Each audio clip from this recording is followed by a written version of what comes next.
Thank you. It is a pleasure to be here. I was saying to Nejib Bey how I was in this area many times about 15 years ago because I was working on an exhibition in Santa Fe, that other place in New Mexico. But of course, I had to fly into and come through Albuquerque at that time.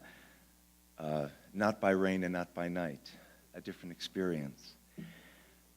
My remarks fall into a number of categories. I would begin by defining mysticism, since Sufism is a mystical movement. Mysticism is really an intensified version of what religion is all about, which has to do with contact with something other than ourselves, which across the panoply of human cultures and civilizations we somehow have always believed has something to do with our existence, made us, created us, can destroy us, can help us, harm us, hinder us, further us, bless us, curse us. Religion wants to find the blessing and not the curse, the helping, not the harming from that source. And mysticism is an intensified version of this. The word mysticism comes from a Greek verb, mystein, which leads to the noun mysterion. Mystein means to close, or by extension to hide. So the mysterion is the hiddenness.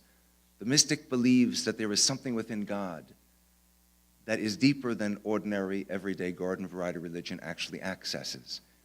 And it is the goal of the mystic, by paradox, to access that which is well beyond access and yet somehow accessible. And one of the more obvious means of accessing that, and thusly to become filled with God, is to empty oneself of self. If I'm to be one with God, then I have to be filled with God. If I'm to be filled with God, I need to be empty of myself. I need to be empty of my ego. And my goal actually cannot be, therefore, to become one with God, because that would be too ego-bound, wouldn't it? Too self-centered. So my goal is to have that experience so that I can return from it and benefit the community of which I am part.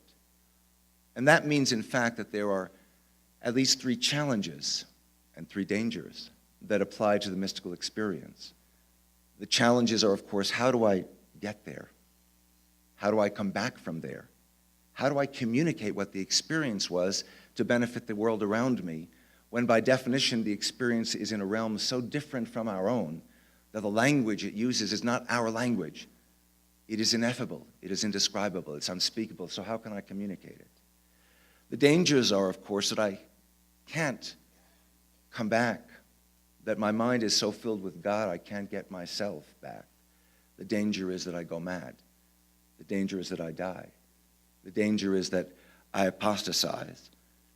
And so each tradition, and within each tradition, the Jewish, the Christian, the Muslim, all of which share principles that are similar and details that are different with respect to the mystical experience. Each tradition, and within it sub-traditions, have their own sense, their own means, their own methods of trying to get there and come back from there, to become one with God, to lose one's sense of self, to regain one's sense of self, and benefit the community around us.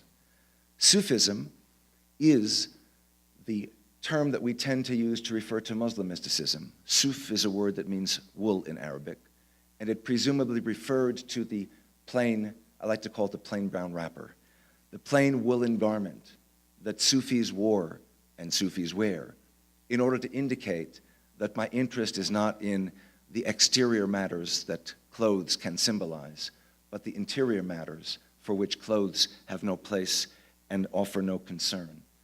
Within the Sufi tradition, the beginning point, as is often the case in mysticism, is a sense of awe for God. But early within that tradition, by the 8th century, a female Sufi by the name of Rabia supplanted awe with the concept of love. That ultimately, the relationship with God is one not of awe, but of love. And she takes the Arabic word mahabba, which means love, and she plays with it and says, ultimately what happens is that the beloved, the lover, and love itself can't be distinguished from each other. I am the lover seeking God, who is the beloved, but God is the lover seeking me, who am the beloved. And when we achieve oneness, love, lover, and beloved can't be distinguished from each other. If we follow the course of Sufi history forward and we come, let's say, to the 10th century, we will also have a stunning example of a successful experience of oneness with God, which is, from a conventional perspective, disastrous in its outcome. A fellow by the name of Muhammad al-Hallaj in the 920s, he was called an intoxicated Sufi because so filled with God that he felt drunk. But more than that, he comes out of his experience of oneness and can't come out of the experience. And he starts shouting, Ana al-Haq, Ana al-Haq, Ana al-Haq. I am the truth, I am the truth, I am the truth. And al-Haq, truth, is one of the many names of God. So in effect, he said, I am God, I am God, I am God. So you understand that the authorities saw him as a heretic, and he was executed. What they didn't understand was that he was so completely filled with God that he couldn't distinguish himself from God. I and God are one of the same, and thus, Ana al-Haq, I am God. God is me, because I can't distinguish them from each other. In the 12th century, a very important Sufi by the name of Ibn Arabi writes the following words in one of his many, many writings. It's from a work called Fusus al-Hikam, the beads, or the bezels, rather, of wisdom. He writes, my heart can take on any form, a meadow for gazelles, a cloister for monks, for the idol's sacred ground, Kaaba for the circling pilgrim, the tablets of the Torah, the pages of the Quran. My creed is love. Wherever its caravan turns along the way, this is my belief, this is my faith. So Ibn Arabi offers a perspective that, of course, makes emphatic sense for a Sufi. On the one hand, stripped of his own ego, he is stripped of the politicized sense that my form of faith is the only way, the only tariqah, the only path to seek God. God makes a universe that is infinite in its aspects. How could it be other than that there are infinite paths to that God? And for him, then, the paths are not only the paths of diverse humans, but even, he speaks of being a meadow for gazelles, his sense that God is throughout the universe, throughout the world, and when I'm one with God, I'm one with the world, suggests a kind of perspective which is called pan-henotheism, not pantheism, pan-henotheism, pan, everything, all, heno, one, theos, God, the one God in everything. That's what he recognizes. And that's the kind of path that we see carved out in the following century, most particularly, most emphatically, most famously, by Rumi, born probably in 1207, lived until 1273, 1274, we're not certain precisely of the year of his birth or year of his death, who came from what was then part of Persia, whose family was within a community that during the Mongol invasions was decimated. The story is that his mother perished. I wasn't there, I don't know, I didn't interview any of the journalists of that era, so I can't attest to this emphatically, but that's the tradition. And he and his father, who was a well-renowned scholar of Islamic jurisprudence, traveled to different parts of the Middle East. They went on Hajj to Mecca, for example, and they end up in Konya, in what is now Turkey, where Rumi himself seems fated to become the successor to his father as a master of jurisprudence, as a legalist, as a rationalist. And one day a fellow by the name of Shams of Tabriz walks into his classroom and asks him a question that so befuddles him that he begins to think, maybe I've been going in the wrong direction my whole life. And gradually, Rumi becomes more and more caught up in the idea of Sufism, the idea of mysticism. More and more, he gets caught up in a way of addressing God that is less filled with the words that were typical of what he did as legalist, and more he starts jumping around as he lectures. And you can imagine students fly away by the droves. On the other hand, other students are attracted to him by the droves. It's kind of a fair exchange. And he begins to spin sometimes even as he thinks about things and he talks about things. So one of the key modes of beginning the engagement of the process of trying to become one with God in Sufism is called dhikr. It's an Arabic word, the root of which is memory. It means remembering 150% that God is within you and that God is outside you, that God is all around you. And typically it's verbal. But what the tariqah, what the path that Rumi and those who follow him end up carving out is not a verbal path, but a path that is the sama, that is the spinning in all directions, round and around, starting on a dime, stopping on a dime, one hand down, one hand up, so that you become, each of you, a connector between heaven and earth. The world revolves, the earth revolves on its axis, the earth revolves around the sun. You revolve, you become one with the earth, you become one with the universe, you become part of that large reality of which there is a central creator with which, by definition, therefore, you become one. The hat that you wear emulates the form of a gravestone. It reminds you, first of all, that your life here is brief, but there may be more beyond this life, which, if one attains oneness with God, can connect one forever and ever to something which is beyond the limits of this reality. The white garment is like a sheet that would be wrapped around you when you're buried. So everything about the visual vocabulary of the dervishes talks about the very different from conventional line to be understood between what we think of as life and what we think of as death. It's not life and death. It's life and passing on to something that is a more eternal life if one has found God along the way, which is, of course, what the whole point and purpose of Sufism is, of mysticism is, of the Rumi tariqah. Rumi would become known, of course, and his tariqah for the whirling of the dervishes. He would also become known, in spite of that fact, for the endless flow of words which in fact did pour out of him. Poetry of all sorts, spectacular poetry, and poetry that is moving and commanding. So, for example, he writes, "In your light, I learn how to love. In your beauty, how to make poems. You dance inside my chest where no one sees you. But sometimes I do, and that sight becomes this art." And the you understand, is God, to whom he addresses himself in a tradition that began with Rabia and is furthered by Ibn Arabi and culminates with Rumi's writing. But the you is also himself, to whom God is the one speaking the words, because the two of them, as it were, are unified. Or he writes, because he draws from such broad traditions, about Moses, but in a very interesting way. Moses heard a shepherd on the road praying, "God, where are you? I want to help you, to fix your shoes and comb your hair. I want to wash your clothes and pick the lice off.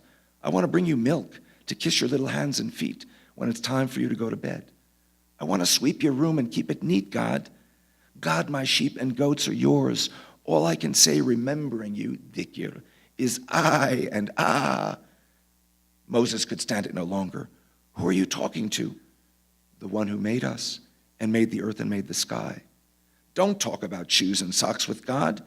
What's this with your little hands and feet? Such blasphemous familiarity. Sounds like you're chatting with your uncles."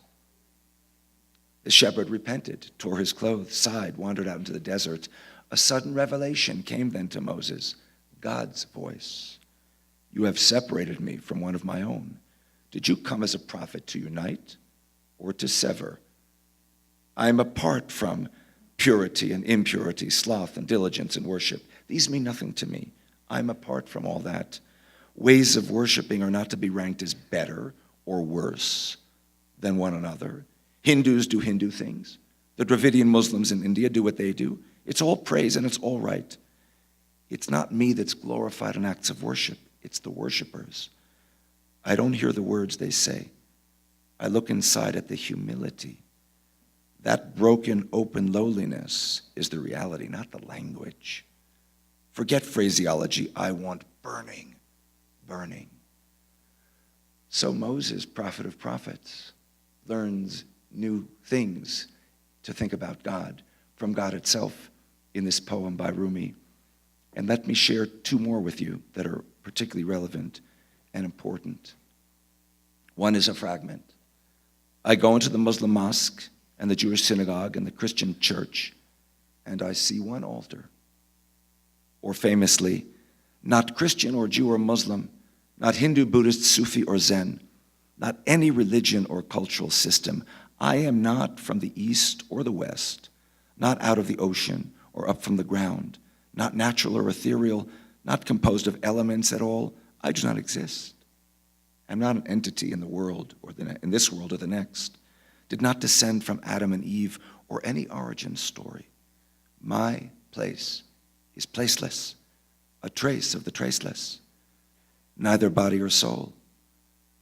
I belong to the beloved, have seen the two worlds as one, and that one called to and know, first, last, outer, inner, only that breathing human being.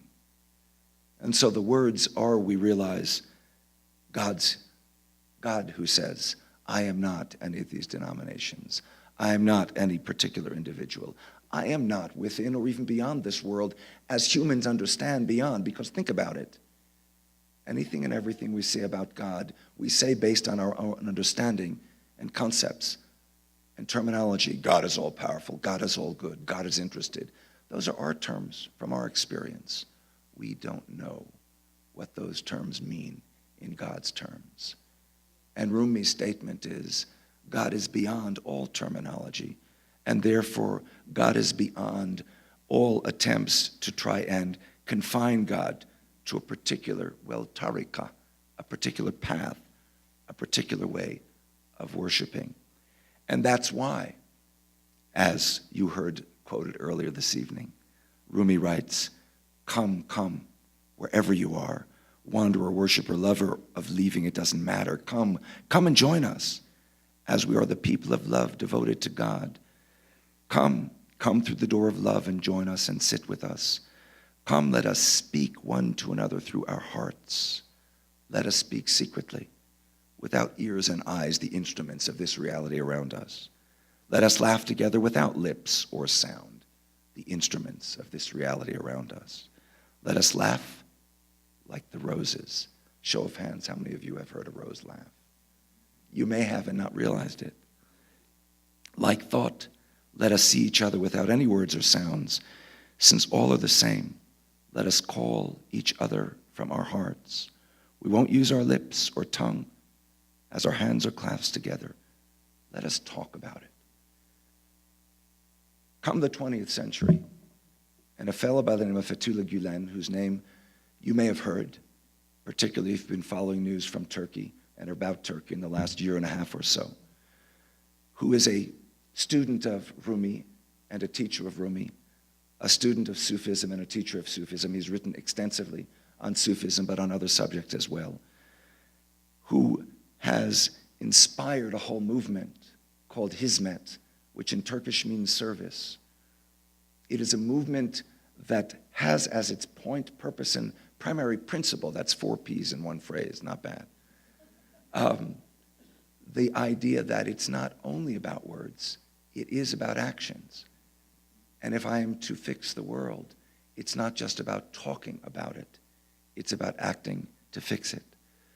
So the Hizmet movement is about embracing the world, all of its cultures, all of its races, its ethnicities, its religious traditions, in a manner reminiscent of what Rumi wrote about. It is about establishing schools in all kinds of places so that people can learn to think when they're children, so they're still thinking when they're adults. It's about social services. It's about dialogue. It's about the kind of programs that this evening, of course, exemplifies. And so come, wherever you are, wanderer, worshiper, lover of leaving. It doesn't matter. Enjoy the music, enjoy the sema, enjoy the dance, enjoy the evening. Thank you for coming. Teşekkür.